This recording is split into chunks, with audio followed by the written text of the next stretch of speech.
Good morning, everyone. I'm Dr. Shweta Shekhar Jadhav, and now we are going to discuss about the commonest problem among women's menstrual disorder, its causes, treatment, and also Ayurvedic Chikitsa. Amenorrhea. Amenorrhea literally means absence of menstruation.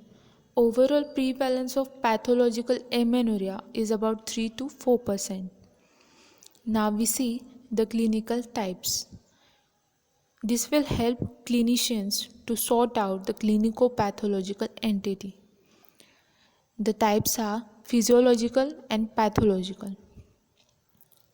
Physiological further gets divided into primary and secondary amenorrhea.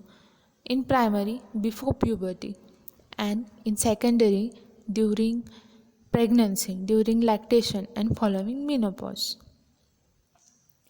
Pathological amenorrhea further gets divided into concealed and real.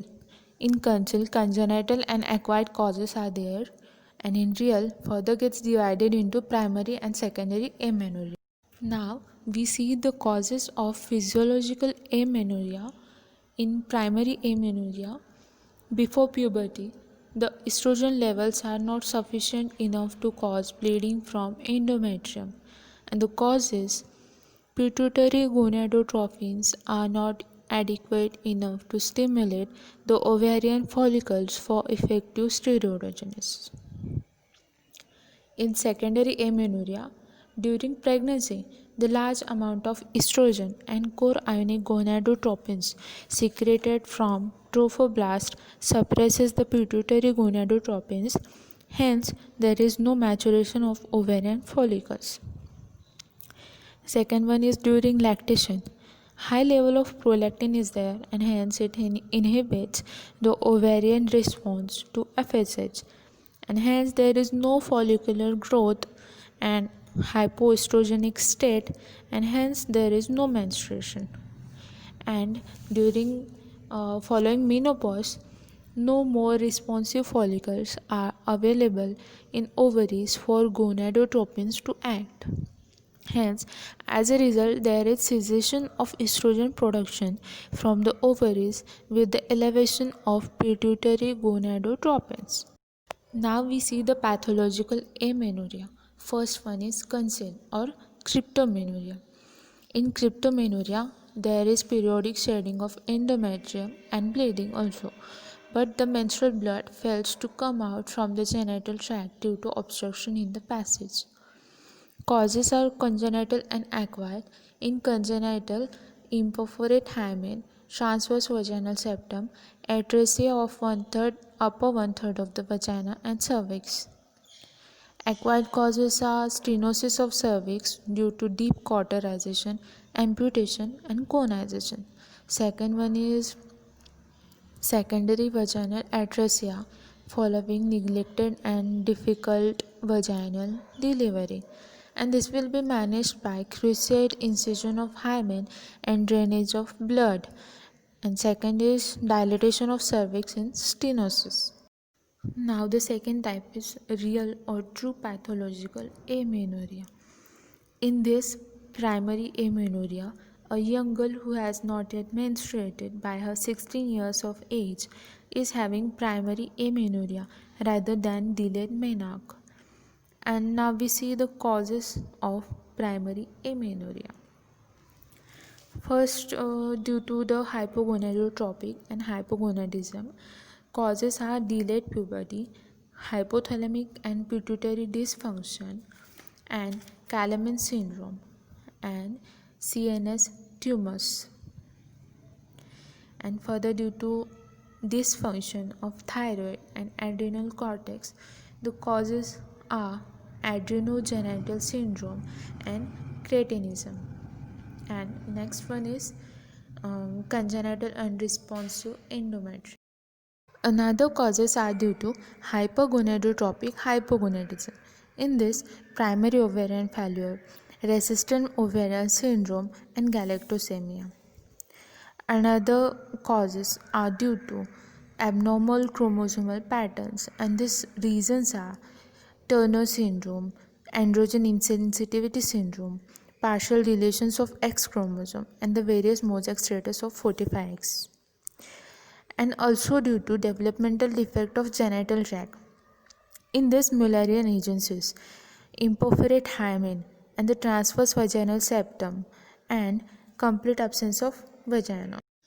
Next one is real secondary amenorrhea. It is the absence of menstruation for the 6 months or more in a woman in whom normal menstruation has been established.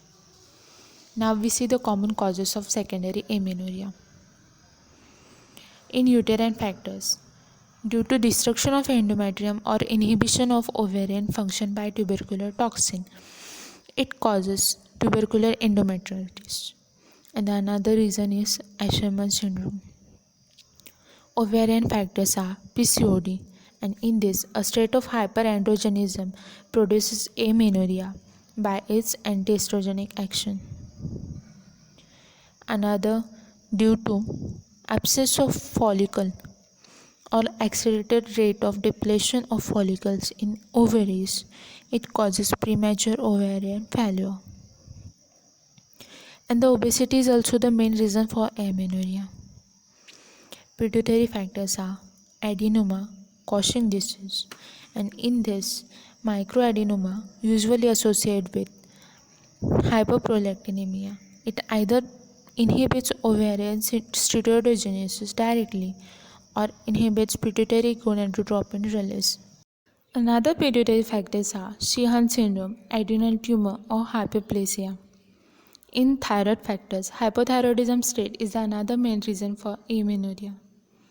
Hypothalamic factors are psychogenic shock, stress, anorexia nervosa, which inhibits the release of GnRH or affects dopamine metabolism. Other causes are antihypertensive drugs, example reserpine, or dopamine antagonist, which raises the prolactin level.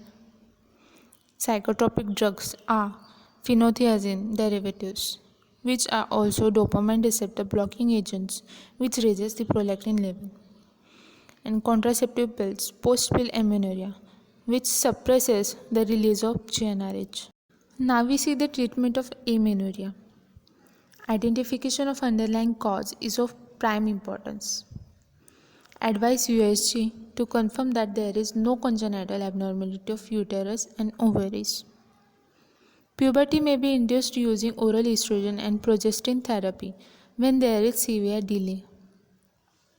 Cases of hypothyroidism should be evaluated for TSH, T3, T4, and the treatment should be started accordingly. In this, tablet L-Troxin 0.1 mg OD to be continued for lifelong. Correction of anemia and improvement of nutrition status may resume menstruation. If uterus is normal, imperforate hymen is ruled out and secondary sexual characters are developed, which indicates good estrogenic activity, then advise tablet regesterone twice a day for 7 days. Another one is tablet Overall G daily for 21 days. It is a combined pill. If secondary sexual characters like breast and pubic hair are not developed, hormonal abnormality is likely to be present. Good nutrition, high protein diet, and exercise are essential. Obesity also requires dietary modification. HRT means hormone replacement therapy is required when there is estrogen levels are very low. And to prevent or to minimize postmenopausal health hazards, HRT should be judiciously employed. In isolated gonadotropin deficiency, means Kalaman syndrome, can be treated for induction of menstruation or ovulation. Pulsatile administration of GnRH is required or is used for induction of ovulation. In ovarian causes, if excess of estrogen is there, then stop external source. In PCOD, tablet metformin should be given and the new drug PCOS nil should be given. In cases of hyperprolactinemia, bromocriptine should be given. Tablet Proctinel 1.25 or the 2.5 mg. Hypothalamic pituitary tumors means Craniopharyngioma may need surgical excision or radiotherapy. Adrenogenital syndrome with enlarged clitoris should be treated by surgical removal of clitoris. It is also called as clitoroplasty. In case of genital tuberculosis, the menstruation returns with the anti-tubercular treatment. But the chances of conception are very low due to extensive damage to the tubes. अनियमित मासिक पाळी म्हणजेच रजक्षय याकरिता आयुर्वेदिक उपचार कोणते करावे ते आता आपण पाहूया. सर्वोत्तम उपचार म्हणजे योगासन. नियमित मासिक पाळी येण्याकरिता भुजंगासन करावे. PCOD तसेच रक्तवाढीकरिता हलासन करावे.